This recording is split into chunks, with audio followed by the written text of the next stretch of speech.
Hello, I'm Melissa VALDEZ, Director of Client Experience for SBI. Our guest on the show today is Jennifer Bakunas, the Senior Vice President of America Sales for Monotype. Jennifer has a wealth of experience from spinning up successful startups to running enterprise sales teams. Jennifer took over the sales leadership role at Monotype last year, and we join her at the end of 1 year to discuss her successful transformation of the 100-plus person sales force. Hope you enjoy the show. From SBI's Executive Briefing Center in Dallas, Texas, the most watched and listened to content in B2B sales and marketing, it's the SBI Podcast with your host, Matt Shares. Welcome to the SBI Podcast, a weekly show dedicated to helping you make your number. Today, we're going to demonstrate how a head of sales transforms a selling team to hit their growth objectives. Why is this topic so important? The honeymoon for a head of sales ends oh so quickly. Successful SVPs of sales have one key thing in common. They get off to a fast start with a successful transformation that starts bearing fruit in year one. My name is Matt Shares. I'm the CEO of SBI. I'm also your host. Joining me in the studio, as always, is my beloved co-host, Melissa VALDEZ. And Melissa's here to point you to resources to advance you along the way to making your number. Thank you Melissa. for the intro, Matt. Good morning to our audience and our listeners. You'll notice that Melissa and I are both rocking red today. So as you think about coordination, if you can have a co-host and a host who match their outfits, everything gets off to a good start. And we didn't even plan that. That's right, it's unplanned. Just organic. Unplanned. So joining us today, I'm very, very pleased to welcome Jennifer Bakunas, who's the Senior Vice President of the America Sales for Monotype. Jennifer, welcome to the show, and please introduce yourself to the audience. Thanks, Matt. Happy to be here. So as you said, I'm Jennifer Bakunas. I'm the Senior Vice President of Sales at Monotype. I've been with Monotype for just over a year now, and I am a recovering entrepreneur, former entrepreneur, exited my business in 2011, and I am now a sales executive and have been doing that since 2011. I'm based out of the Boston area. Behind me is the skyline of downtown New York, so I happen to be in New York today and kind of ping all over the country. Very good. So Melissa, obviously we're thrilled to have Jennifer on the show, and I think the audience might want to follow along. So as you always do, can you guide them to where they might keep pace with Jennifer and I as we spend some time together? Yes, if you would like to follow along, we will be leveraging the How to Make Your Number in 2018 workbook. If you don't already have this fabulous workbook, you'll go to sbi.tips/2018 workbook, and we will be on the sales strategy section on page 342. All right, so we're going to jump into the questions, and I want to ground everybody as Jennifer and I get in to have this discussion. And Jennifer, one of the things people always talk about is, I've got to go in and I've got to execute a sales transformation. Should it be evolutionary? Should it be revolutionary? But this concept of I'm a transformational leader, you're a transformational leader, we're all transformational. At times it's getting overused as somebody like you who walks in with this, this massive job to be done. So as we think about grounding the audience, I thought maybe we would start with giving them an overview of the sales team organization and the types of roles that you have. And the reason why I thought that would be good is if you think about success, it's going to be 50% talent and 50% the performance conditions in which you place that. You and I are going to talk about both. So let's start with the talent side of the equation. New head of sales, how do you approach assessing your sales leadership talent? Well, so just to start with sort of your organization question, the roles that are on my team today are very different than what they were a year ago when I came into the company. And I personally seek out those types of roles where I feel like a transformation is taking place that's attractive to me. I want to be able to come in and make an impact and sort of guide and lead through that change. I don't think I would want to go into a role where there wasn't some kind of change management that had to happen. So I don't think that's the case for every sales leader. There may be well-run machines where you're coming in and you're executing on a plan that's already working well. But Monotype specifically was going through a shift and a transformation. So I came in and the roles that we have today, they really span every type of sales role you can think of, from inside sales, which includes ISRs and BDRs, to outside sales reps. We have partner sales reps that are more like a channel type sale. We have people that focus on OEM and very large, complex OEM type deals. We actually have an e-commerce business that is more of an indirect revenue model, and I have ownership of that as well. So it's a very complex org in terms of, how the sales team is structured. In terms of the talent assessment that happens, how I approach it when I come in is you really have to assess like who you have and then where the gaps are and who you need to add. And I think the best way to do that is you just dig in and you sit down and you meet one by one with every single individual on the sales team. You get to know them, you get to know their background, you get feedback on what they feel like the performance conditions are, what's working, what's not. And then you compare that to the results and sort of do a stack ranking of the team because they've all likely existed at that point under the same performance conditions. Yep. So, Jennifer, on that point, and I guess the concept of assessing, looking at those roles, and you talked about OEMs, you talked about inside reps, outside, and all the way up that typical leadership role.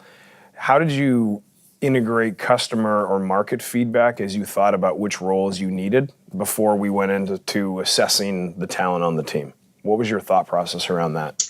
Well, I have a product management and product marketing organization within Monotype that I partner with, and they do really great work on sort of market studies and, customer feedback groups and customer panels and things of that nature. So I think I already had a lot of input from that standpoint. Yeah. But when you're trying to make a transformation, you're typically out in front of where the customer's head might be going and what they view your company as today and where you think you want to take the company tomorrow. So some of that I think has to be done without the benefit of a lot of customer input because you're trying to go in a new direction. Right.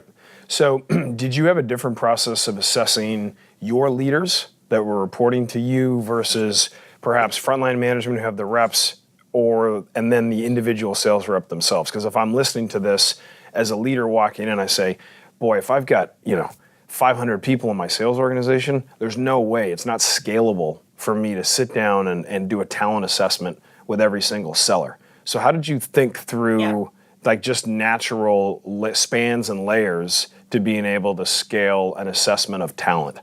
So part of it is we do a 9-box exercise, where you've got the performance on one axis and the potential on the other axis. I think those are incredibly helpful because you can sit down with your sales management and your sales leaders and very anecdotally sort of get their feedback, but forcing that exercise of really putting everyone on a grid and having that hard conversation and spending a lot of thoughtful time doing that, you really start to get that matrix of, okay, where does everybody actually sit? And is the role they're in, does it make sense?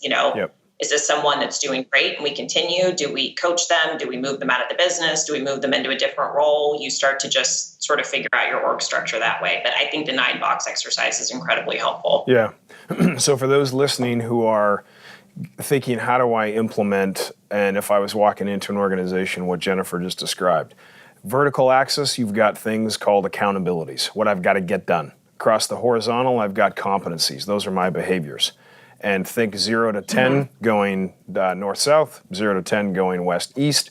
As you think about that scatter plot, you should come up against a single pane of glass that you can evaluate your concentration of A players, B players, and C players. And I think, Jennifer, the clarity with which you described that and the discipline to not only do that, to normalize what you walked into, but then do that on an ongoing basis. We sometimes see leaders, they do it when they walk in, and then the rigor and the discipline of every 90 days re-aggregating that based on performance starts to move away from the organization, and it becomes something that gets done more episodically. And it sounds to me like your methodology is a little bit more, I set it up, but it's going to be ongoing along the way as performance unfolds of the sales team.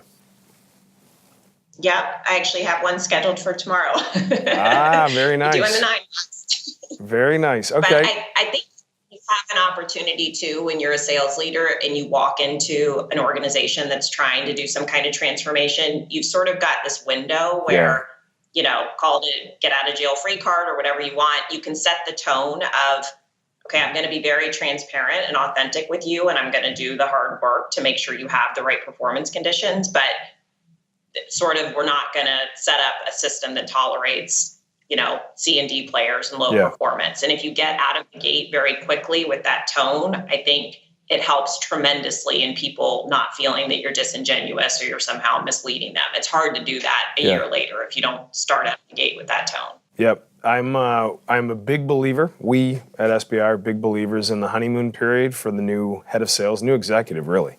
And it typically is about 6 months where you have the opportunity to have a clean slate, and the board will allow you some permission.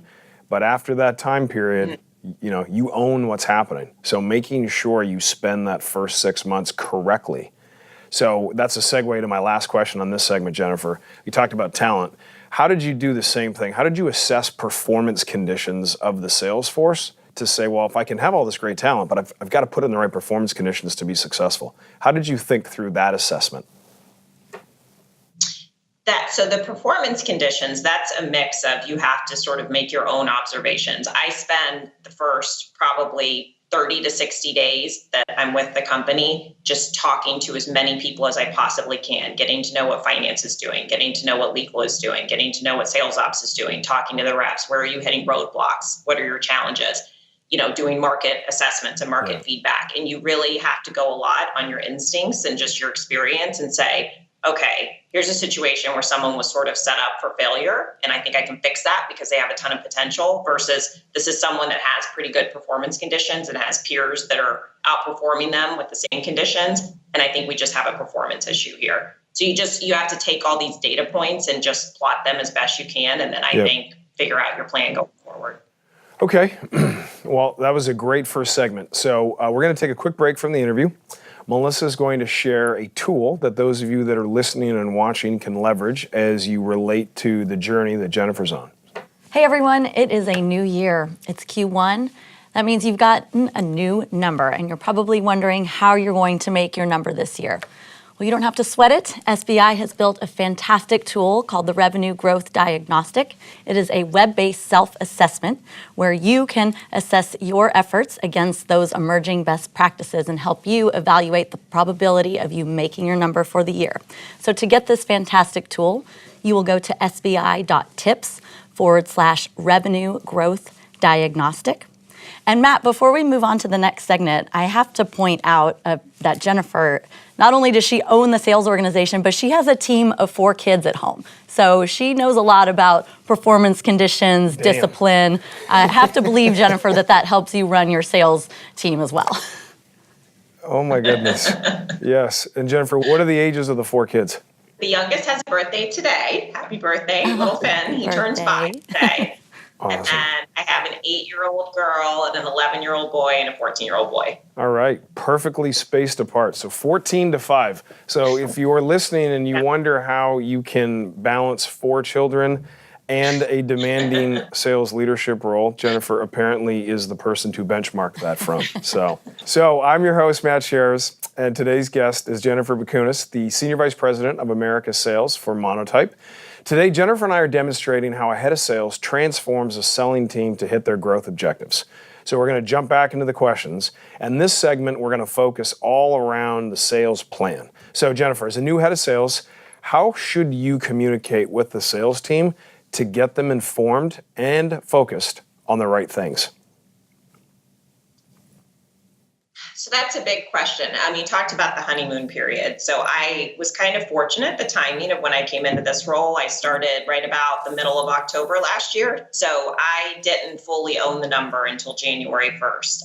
I knew I was going to own the number, and that gave me sort of this 60-day window to really do all of my planning, get all of my org structure done and my accounts and how I wanted to set everybody up. Did a ton of hiring during that time period, sort of moved out some people that weren't performing well. And it just enabled me to be really focused on the plan come January 1st. So a big part of it is face-to-face interaction, right? Everyone has their sales kickoff in January. That's a great time to sort of level set everyone, get them on the same page, be really transparent about what your plans are, get their feedback. You've got everyone in one room. I do a mid-year sales meeting as well that's similar to the sales kickoff. So I had that in August this year, and it was, again, incredibly helpful. I get great feedback from those. Outside of that, it's really having, I use video a lot because I have a very sort of disparate sales team. And once a week, I have everyone get together on a 1-hour video call, and we go through every topic you can think of that is happening within the company, something they might be wondering about, a new process that we're rolling out. So I think you can have these big sessions that are really meaty things you need to communicate, but then you need to stay in constant communication with these sellers, or they start to feel very disconnected and they're not getting updates and things start getting confused. So there's that method. But then we also, we use Salesforce Chatter for very tactical things like just Salesforce updates and reports and things. And then we also use Slack, where we have a big Slack adoption. And I think that's a great tool for kind of rewards and recognition, celebrating deals, celebrating good things that are happening, giving people updates kind of minute by minute. I think it helps the sellers feel very connected with you and that you're more accessible when they really need something. So Jen, I understand, and you mentioned about using Slack and also Chatter, and many people in our audience that are listening and watching this show have different communication platforms that they use. I'm curious about the cadence that you keep, and I'll give you a couple of examples. You can react to this. We've had some folks that would say, if we win a deal, and there are certain reasons why we won, we not only announce that we won, we give a little bit of a win review on the whatever tool, let's say it's Slack, so that the rest of the organization can get instant feedback. Or if we lose a deal, we post that as well. And there's this real agile communication cadence. Talk a little bit about how you use Slack internally. So there's different channels, obviously, you can set up. So we have a few different channels, and some of them are focused around training and sales enablement. So when something comes out that is good for the sellers to know, it's just more of a repository, and our sales enablement and training director sort of owns that and pushes out updates. But it doesn't get lost the way that it does in email, which is nice. In terms of the deals, I personally don't post lost deals. I think that's more of a conversation, not something to go on Slack. That's just a personal point of view. Right. So for me, the Slack is more of celebrating the deals and celebrating success and letting people know. We have a lot of cross-sell opportunities in our business across different, sort of product lines and different sellers. So it's a great channel too for making people aware these are the kind of companies that we're doing business with. Right. Maybe that's going to make you think about something in your world. Okay. So then on that topic, and we're talking about setting up performance conditions, how did you think about the concept of segmentation when you walked in, specifically account segmentation? Because the way we think about that is when a leader walks in, you've kind of got to get this sense of the level playing field. And account segmentation is about going after accounts that are going to spend a lot this year and avoiding those that are not. So how did you approach that segmentation, knowing the multiple channels and multiple reps that you have? Yeah, and there was a big shift going on when I joined, that the company was going from business units that sort of focused on a specific product area to more of a global cohesive sales team that would have the account segmentation. So I had to give a lot of thought and planning to the segmentation to try to get it right out of the gate. So at the highest level, it's really by company revenue size. So I have a certain segment that goes to inside sales. And the way that our licensing and pricing model works, it really lends itself to, it makes sense that it kind of scales with the size of the company. Okay. So just inherently, I didn't limit like deal size. Inside sales is just going to naturally in this segment sell smaller deals, and outside sales in a larger segment is going to sell larger deals. Then I had to segment by territory because I wanted outside sales to be, within a decent distance of where their prospects and where their customers were. So we have a West and a Central and an East. And then within the geographical territories, a lot of times we'll segment by vertical as well. So you might have a rep that's focused on retail, and you might have another one that's focused on financial services. So it's a layered approach. It's not just a single segmentation. Okay.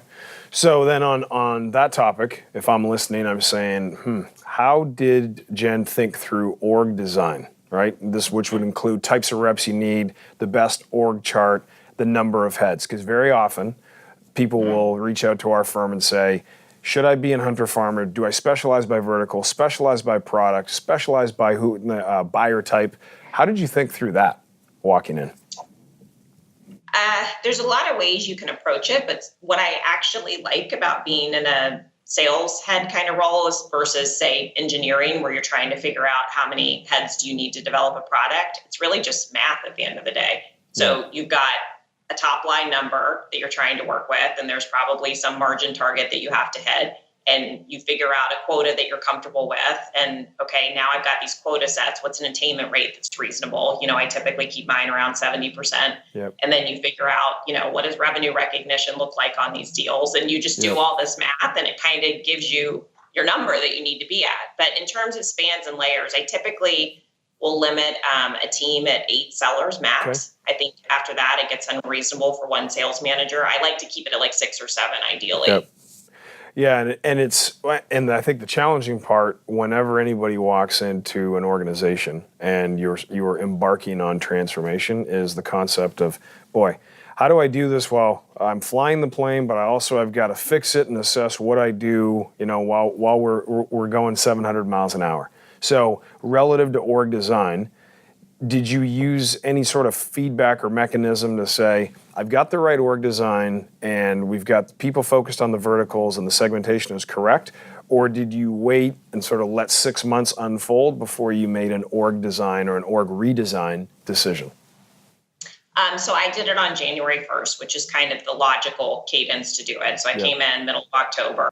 I was communicating up to that point. This is where we're going. I need you to stay really focused on your role that you have now, but this is what this is going to look like come January 1st. Yep. And then you have to put things in place where, like let's say someone is focusing on a different vertical or different segment. You give them a grandfather period and you say, okay, you built pipe, I'll give you 60 days or whatever to close that out. Yep. But don't add new pipe from what your prior segment was. It's a little bit of a process that you have to go through, but just with the way budget cycles work and sort of company cadence, I think January 1st is typically an ideal time to do it. I'm going through the exact same process right now for next year. And Jen, how did you ensure, and knowing your diverse background, having been in enterprise organizations, having been in startups, you've got this broad base that many others don't have to pull from.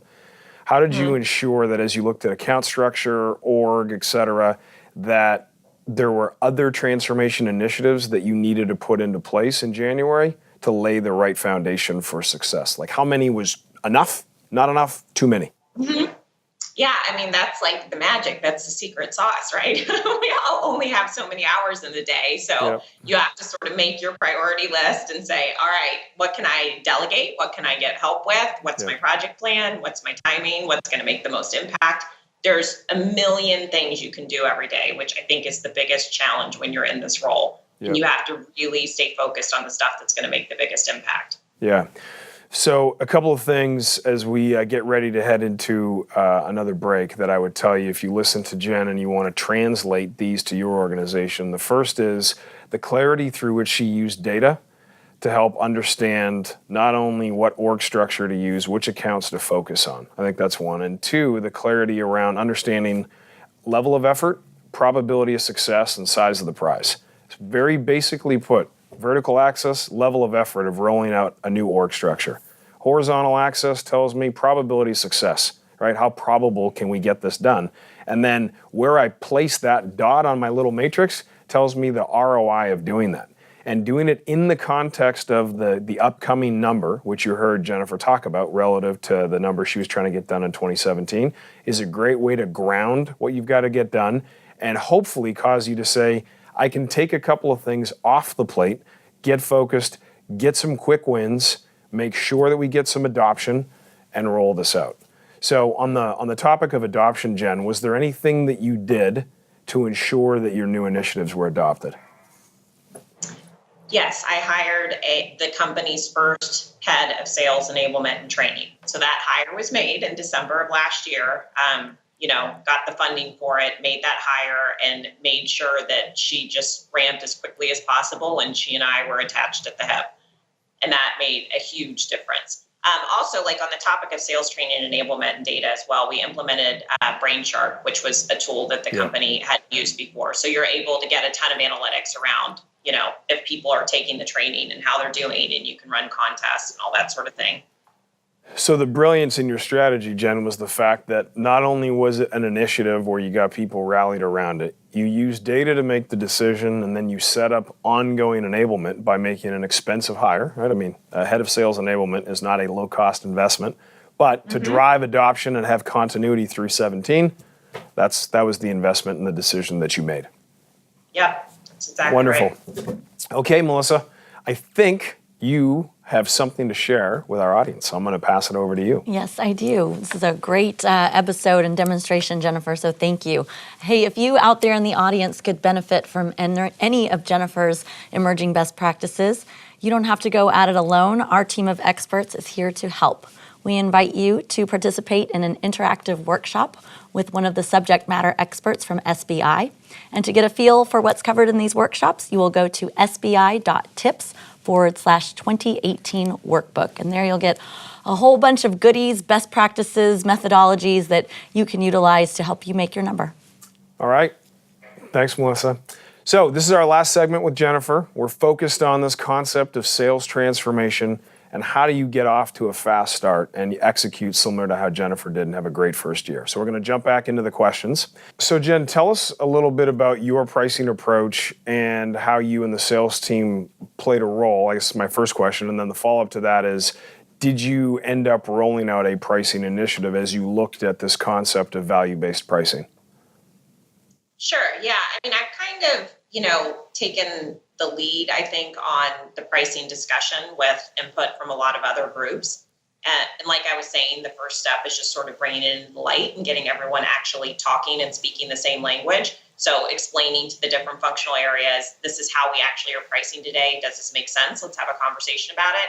I have an added complexity that we have this pretty significant online channel. Yep. So there's probably people listening that have the same problem with any type of channel, whether it be resellers or VARs. You have to make sure there aren't pricing conflicts between the channels, and that can be a complicated nuance in itself.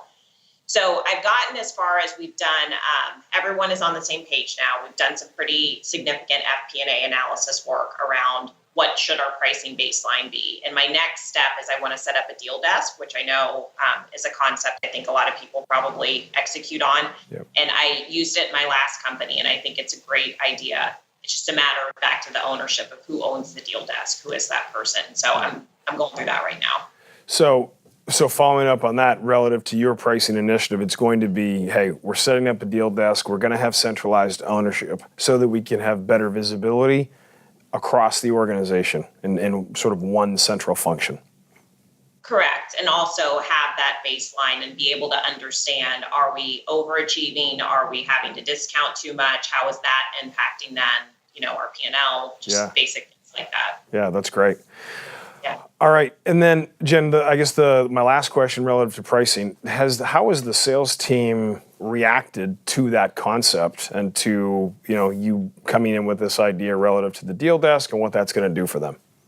I think sellers naturally, if they're comfortable and they're doing well, they don't want anyone messing with their deals, so to speak. True. They want to be able to run with things. So controls seem to be sort of anti-seller mentality. So I think it's a balance of you need to do what's right for the business, but you don't want to put so many controls in place that it slows down deal velocity. I'm very sensitive to the whole deal velocity topic. And some of these things, they can just create this slog of deals going way slower than they need to. So it's a tricky little balance. Yeah. They're getting there. Okay. All right, fantastic. So Melissa, I think you have one more thing to share before we go. I do, Matt. And those of you listening out there, I want to personally invite you to be a part of the SBI community. If you've been following our podcast for a while, or if you're brand new, we feature about 100 people per year on the show who share their incredible stories with our B2B sales and marketing community. We work diligently to find great guests like Jennifer, but we don't know everybody. Sometimes we like to think we do, but we don't know everyone. So we need your help. If you have a great story to share, again, with the B2B sales and marketing community, I'd love to hear from you. You can reach out to me through our website, salesbenchmarkindex.com, or easier, find me on LinkedIn. I'm a Texas girl. I'm pretty friendly. Find me on LinkedIn. I'm Melissa VALDEZ. All right. Thanks, Melissa. So, audience, that's it for today. Jennifer, cannot thank you enough. Not only did you make time to join us from New York, the center of the financial universe, also you have an incredibly busy job, both with 4 kids and your day-to-day job. So, really appreciate your contributions and spending time with us today. You're welcome. Thanks for having me. And audience members, as always, until next time, I wish you good luck as you try and make your number. This has been the SBI Podcast. For more information on the studio, SBI's Executive Briefing Center, our team, or to schedule a workshop, please visit salesbenchmarkindex.com.